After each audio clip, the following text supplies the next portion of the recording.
안녕하십니까. 법무법인 조은의 배호성 변호사입니다. 오늘은 그 소송과 관련해서 원고가 소송을 제기했는데 피고 입장이나 또 뭐 형사사건이면 피고인의 입장에서 재판이 진행 중인 걸 모르고 판결이 선고되었을 때 그 판결에 대해서 어떻게 불복하느냐, 이런 점에 대해서 한번 살펴보겠습니다. 통상적으로 이제 민사소송의 경우에 판결이 선고되고 판결이 송달되면 그 송달일로부터 2주 이내에 항소를 해야 하고 2주 이내에 항소를 하지 않으면 그 민사 판결은 확정이 됩니다. 또한 형사소송의 경우에도 피고인으로 재판받는 중에 본인이 이제 판결이 1심 판결이 났다. 그러면 그 판결에 대해서는 또 일주일 이내에 항소를 해야 되고 항소하지 않으면 그 판결은 확정이 됩니다. 근데 이제 피고나 피고인 입장에서 민사 판결이 선고됐는지 몰라서 민사의 경우에 2주, 형사의 경우에 1주 이렇게 이제 항소 기한을 지키지 못해서 뭐 서류상으로 확정이 된 경우로 나중에 뒤늦게 판결이 선고되었다는 것을 아는 경우가 있습니다. 예컨대 민사소송에서 본인이 이제 민사소송을 하다가 뭐 갑자기 사고를 당해서 병원에 입원했다던가 해외에 나가게 되었다. 그럼 법원에서는 이제 기존의 주소로 송달을 할 텐데 뭐 집에 사람이 없으니까 송달이 안 되고 그러다 보면 법원에서는 공시송달의 절차로 이제 소송을 진행하게 되고 그럼 본인이 이제 판결이 난 사실을 전혀 모르는 상태에서 확정이 되어 버린 경우가 있습니다. 이런 경우에 어떻게 이런 경우에도 이제 구제 절차가 있는데 그것이 바로 이제 민사소송의 경우에 추환항소라는 것이 있습니다. 추환항소라는 것은 항소를 추후에 보완한다. 그러니까 판결이 난 걸 몰랐기 때문에 2주가 지났지만 추후에 그런 사정, 정당한 사유, 2주 이내에 내가 항소를 하지 못했던 정당한 사유가 있다. 이런 점을 법원에 소명해서 그 법원에서 그 추환항소를 받아들이면 항소심 절차가 진행될 수 있습니다. 대개의 경우에 공시송달로 판결이 진행되어 가지고 판결이 있었던 걸 알지 못하는 경우가 많고 또 공시송달 사유에 있어서 본인이 뭐 해외에 있었다거나 입원 중이었다거나 이러한 이제 사유를 뭐 출입국 증명서 또 뭐 입퇴원 기록 증명 이런 서류를 제출해가지고 그런 사유가 정당하다고 인정되면 법원에서는 추환항소를 인정해서 항소심을 진행할 수가 있습니다. 마찬가지로 이제 형사사건의 경우에도 본인이 뭐 처음에 이제 검찰에서 조사할 때는 뭐 몇 번 조사를 받았다던가 뭐 했었는데 나중에 기소가 된 사실을 아예 모를 수가 있고 또 뭐 재판이 열렸는데 그 재판에 참석하지 못할 수가 있습니다. 그것도 마찬가지로 본인이 뭐 병원에 있었다거나 해외에 있었다거나 또 본인의 주소가 이제 변경이 됐는데 주소를 이제 제때 변경된 주소를 수사기관에 신고하지 않았기 때문에 수사기관에서는 이제 변경된 주소를 확인하지 못하고 기존의 주소로 그 서류를 송달하면서 이제 형사재판이 진행 중인 걸 모르는 경우가 있습니다. 그래서 이제 본인이 불출석한 상태에서 판결이 났다. 그때 할 수 있는 것이 바로 이제 상소권 회복 청구라는 것이 있습니다.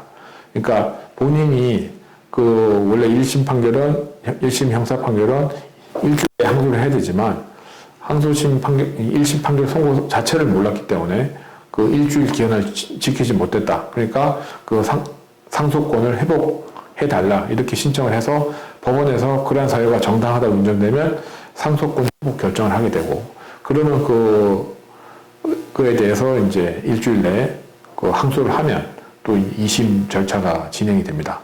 그 법원에서 그 상소권 회복의 사유를 인정해 준 사례를 보면 조금 전에 말씀드렸지만 그 공시송달의 방법으로 피고인의 진술 없이 공판 절차를 진행하여 판결이 선고되고 그 판결 등본도 공시송달된 경우 또 이제 뭐 천재지변과 같이 불가항력의 사유로 일주일 이외의 그 상소 제기 기간 내에 상소하지 못한 경우 또 이런 사례도 있었습니다. 그러니까 이제 본인이 판결이 난 건 알고 그래서 일주일 내에 항소를 해야 되기 때문에 본인의 대리인에게 법원에 이제 항소장을 제출해 달라 이렇게 해가지고 대리인이 이제 법원으로 가는 도중에 교통사고로 사망을 한 겁니다. 사망을 해서 이제 대리인은 법원에 항소장을 접수하지 못했고, 본인, 이 피고인은 그러한 대리인이 교통사고로 사망했다는 사실을 일주일이 지난 후에 알아서 그 일주일의 상소 제기 기간이 도과된 경우, 이런 경우는 이제 그 일주일의 기간을 지키지 못한데 이제 정당한 사유가 있다, 이렇게 이제 법원에서 인정을 했습니다. 그리고 공시송달의 경우에도 공시송달도 무조건 뭐 적법하다고 인정되는 게 아니라 법에 정한 요건이 있고, 그 요건을 갖추지 못했을 때 이제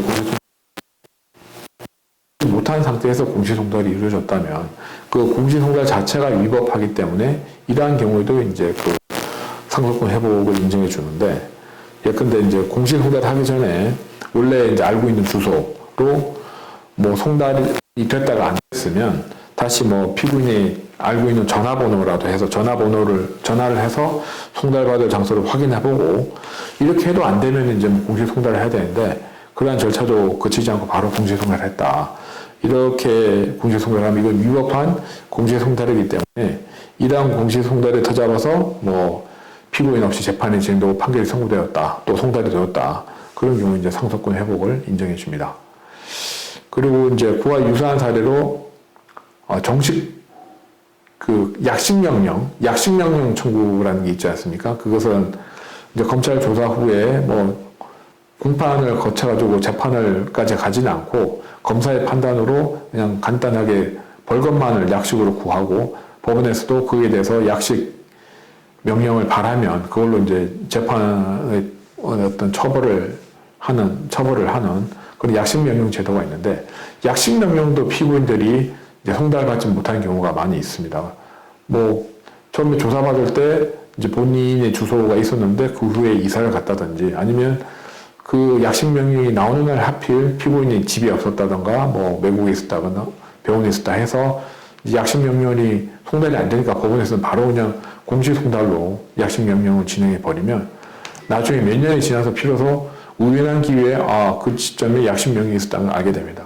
이럴 때도 마찬가지로 그러한 약식명령이 있었다는 걸 알지 못한데 정당한 사유가 있으면 정식 재판 청구권 회복 결정이랑 회복 신청을 해서 법원에서 그러한 사유를 보고 정식 재판 청구를 회복을 해줘야 되겠다, 이렇게 결정을 하면 그러한 회복 결정 이후 일주일 내에 이제 법원에 정식 재판 청구를 해서 다시 이제 공판 절차를 통해서 본인의 억울함을 다툴 수가 있습니다.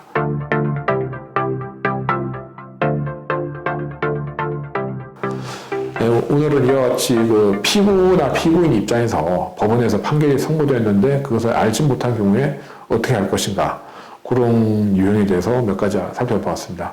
모쪼록 많은 도움이 되었으면 감사하겠습니다.